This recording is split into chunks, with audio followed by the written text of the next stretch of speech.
If you like to make your NFL games a little bit more interesting, you've come to the right place. It's the Even Money Podcast with Ross Tucker and Steve Fezzik. Yeah, Vegas, baby, Vegas. It is the Even Money Betting Podcast. We are presented by DraftKings Sportsbook. Use the code ROSS when you're over there. That way they know I sent you. Appreciate it very much. Love DraftKings Sportsbook app. Love this show. So much fun. So fast. Such a fast-moving show. Today, we'll get into the NFC season win totals that are posted at DraftKings Sportsbook as Steve and I have our first look at the NFC side of things. If you missed last week's episode, we got into the AFC season win totals with our initial reaction. You know, a lot of the numbers we thought were okay. We had slight leans. We did have a couple of bets that you're going to want to make sure you take action on unless the number has changed.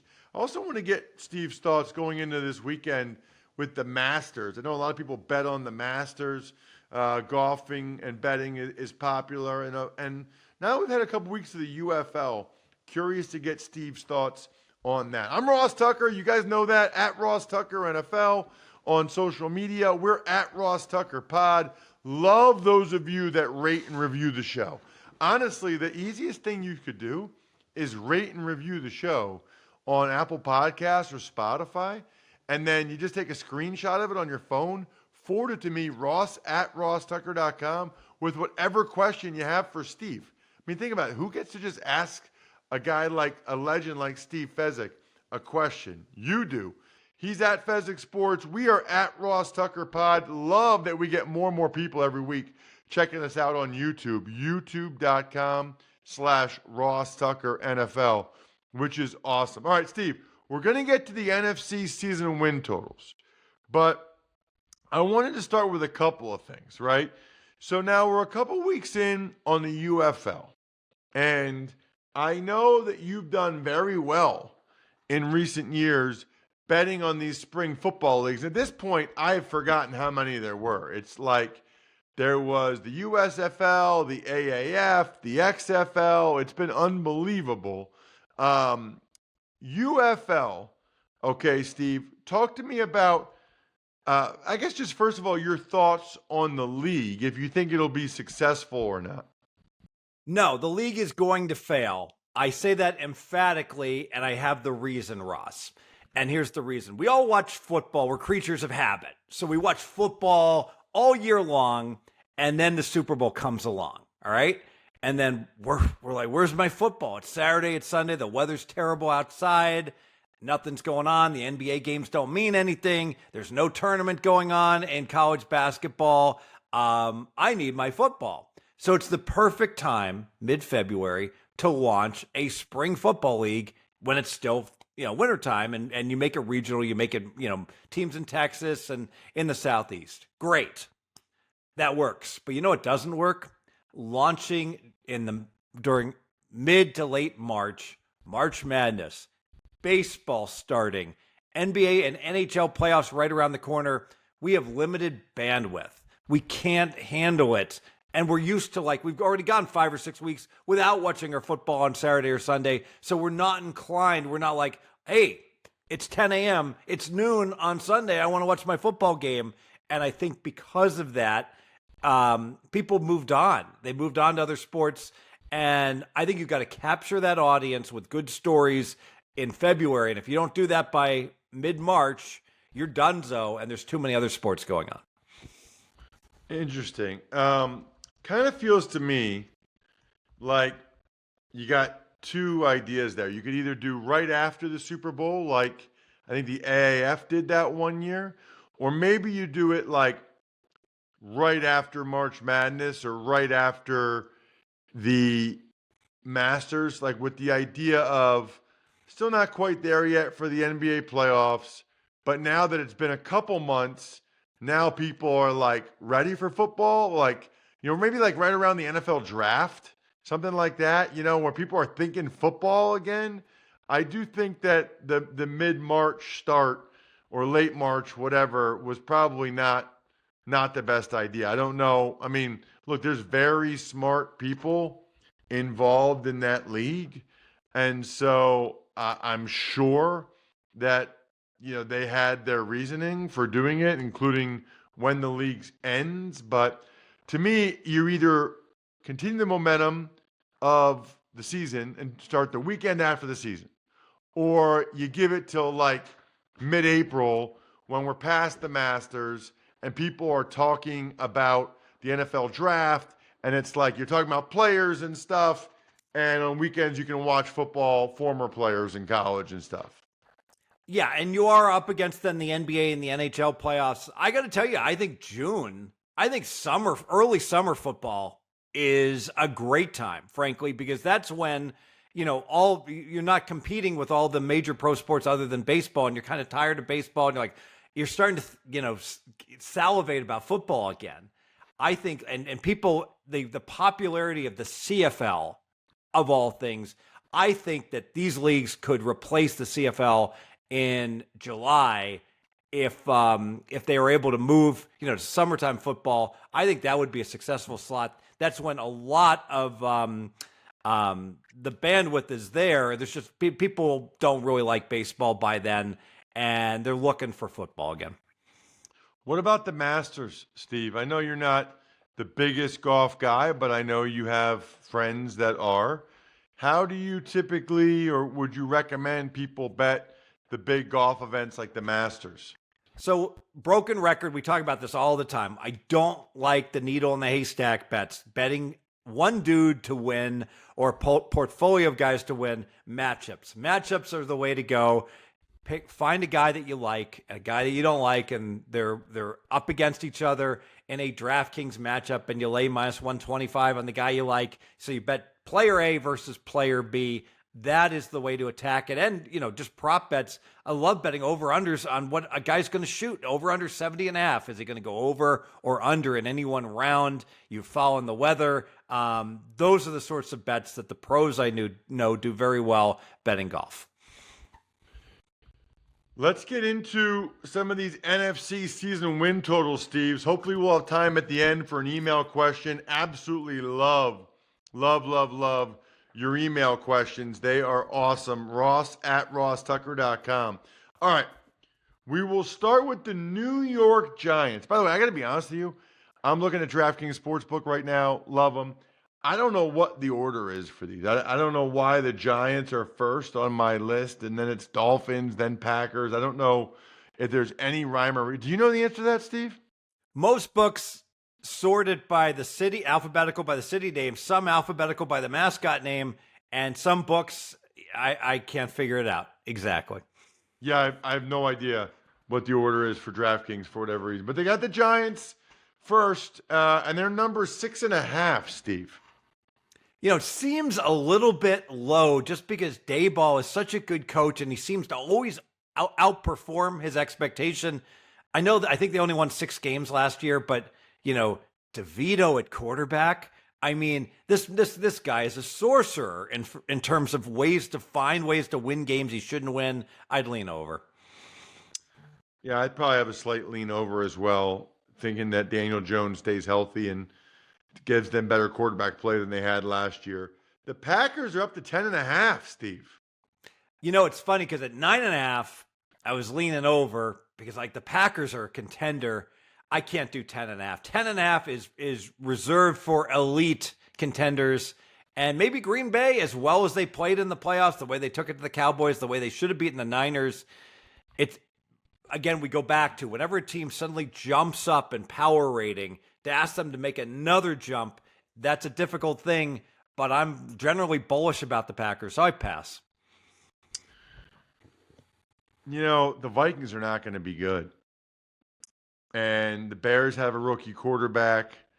I think 10.5 is probably a little bit rich for my blood, but I understand the number. The Eagles are also 10.5, Steve.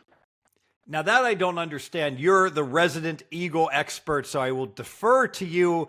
And I know that you don't like, betting against your Eagles, but I would have made the number 9.5 with the collapse at the end of the season, the Hurts and his health.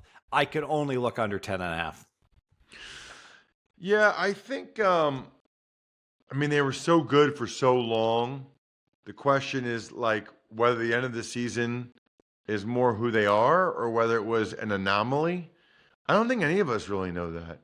And I would say to me, they have a decent amount of question marks coming into the year, right? Like who starts at right guard? You know, what do they really have at corner? Do they get what they're trying to get out of Saquon? Do they get this Huff guy they signed from the Jets and traded Reddick? Like I just think there's probably a lot of question marks for the Eagles, and question marks I think in general are not good, right? Like the higher your season win total number, the less question marks there should be. And I feel like there's a lot of sort of unknowns for the Eagles coming into this year. The Panthers, they're this week's Patriots, Steve. They're at 4.5. 4.5. Number looks right. Worst team in the league should be 4.5, and they are 4.5. I have no dog in this fight. You don't think that the coaching change or a year or two for Bryce Young makes any difference? You know, I heard a stat that said the Panthers did not lead. They did not run an offensive play with the lead at any time in the fourth quarter all year long. So both games they won were on last-second field goals.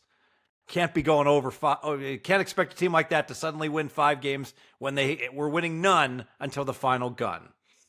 Gosh, that's bad. All right. What about before we get to the Detroit Lions, I know people in Detroit that absolutely love Labatt Blue Light, and can you blame them? It's a delicious beer.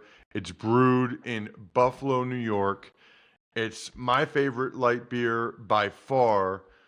It's my drink of choice when I was with the Bills, and it's kind of always been since. Whenever I go somewhere, they have it on the menu, Labatt Blue Light. Well, that's what I'm getting. Live life to the power of we.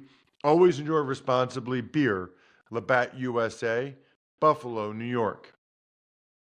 All right, Steve, let's talk Lions. They're interesting, and their number is 10.5.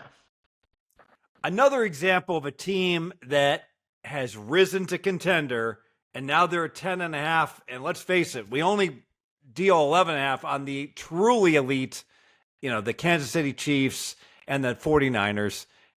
Is Detroit there? Maybe they are. They absolutely could have made it to the big dance, but my basic strategy says a team suddenly is rising up. They tend to oftentimes take a step back. I'm going to lean under with Detroit, even though I like what they're doing, under 10.5. Yeah, that number seems about right to me. I think they'll win 10 or 11 games. I don't have an issue with that one. What about the Niners? You mentioned them earlier. They are at 11.5 again, Steve. 11.5 is just a bridge too far. And we talked last week about load management, staying healthy, and the like. And I think that more and more, we're seeing years where nobody in the league's winning 13 games. So your corridor is so small to victory where they've got to win 12 or maybe 13 for you to cash your ticket. And if anything goes wrong, if you get hit with injuries, you're just not going to get there. I got to lean under 11.5. Yeah, I'd have a slight lean that way too, but only slight. I think 11.5 is probably the right number. Very intrigued by this next team, Steve. The Rams at 8.5. Aaron Donald retires. They have fortified their O-line by getting 2 guards. They had Dotson already, but they get Jonah Jackson. And yet, there's a lot of chatter about them potentially, Steve, drafting Matthew Stafford's replacement eventually, his heir apparent, which that would be interesting. If they used a first-round pick on that, how would you feel about that? Well, I have a very short memory. I only like to bet on teams for 1 year. I don't care if it's a good move for the organization. It's obviously bad for this year. Having said that, sure feels like the Rams are an above-average team, and I could only look over 8.5. Preferably they don't blow their first-round draft pick on a player that's not going to play, though. Yeah, I would lean over 8.5 as well. I was impressed even in that playoff game against the Lions.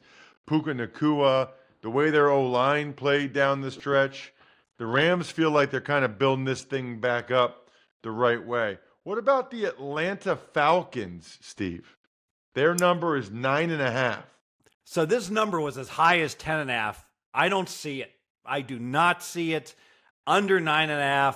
Now, the Falcons are going to upgrade, no doubt about it. Kirk Cousins, that's like a 4-point upgrade over a quarterback like a Rippon. And what's 4 points worth? Well, that's 17 games. That's 68 points. Warning, little math here.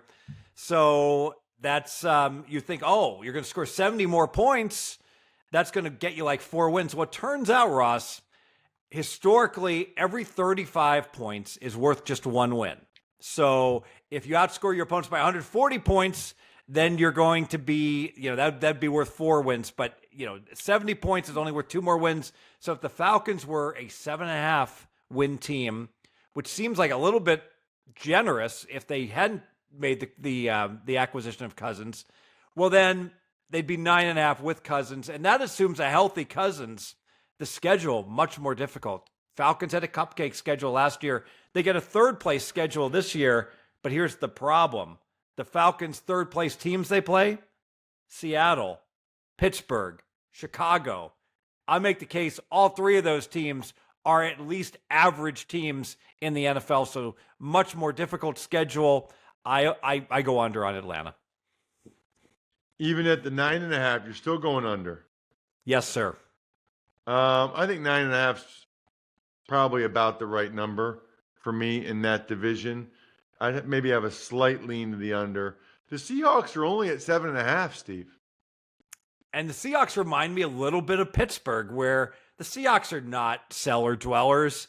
They're a good organization that is typically competitive. And I don't know if they're going to win 8 or 9. Either way, we're going to go over 7.5. Yeah, I'm kind of with you on that. That number surprises me quite a bit. I like the over for Seattle as well. I was very impressed with a couple of interactions I had with Mike McDonald, their new head coach. So give me the over on the Seahawks 7.5 as well. Let's get to the Saints. They're at 7.5 also, Steve. Similar to Seattle, sure feels like the Saints are an 8-win team to me, right? I mean, I'm not confident they're not going to win the division. I mean, they could be in it if Atlanta has a little bit of a down year. I think they should be 8.5, so over 7.5, absolutely. Yeah, I kind of like over 7.5 for the Saints as well. I mean, I think they'll be right there to win the. I mean, why is Atlanta 2 games ahead of the Saints? I don't really understand that one at all.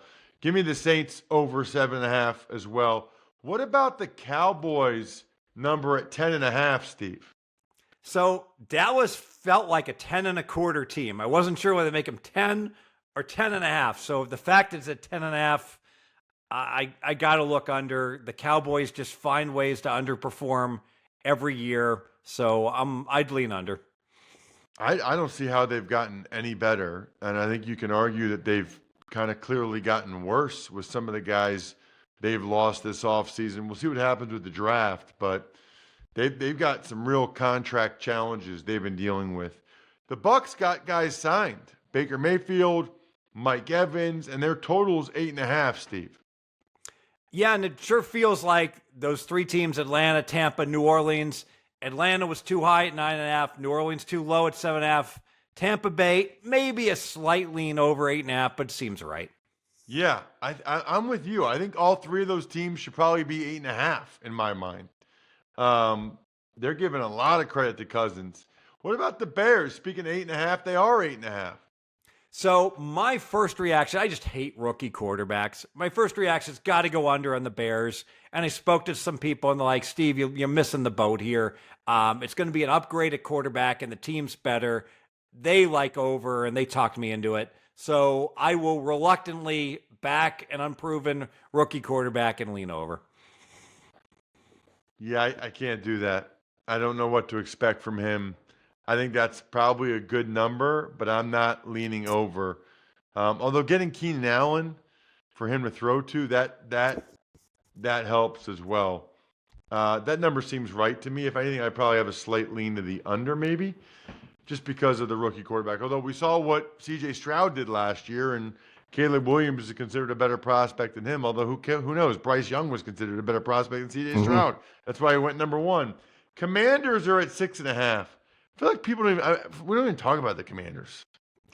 Yeah, so Washington was 7.5, and I said that was the number that stood out to me. It's like, how did Washington suddenly become an 8-win team? Even at 6.5, usually the movement on these things is correct.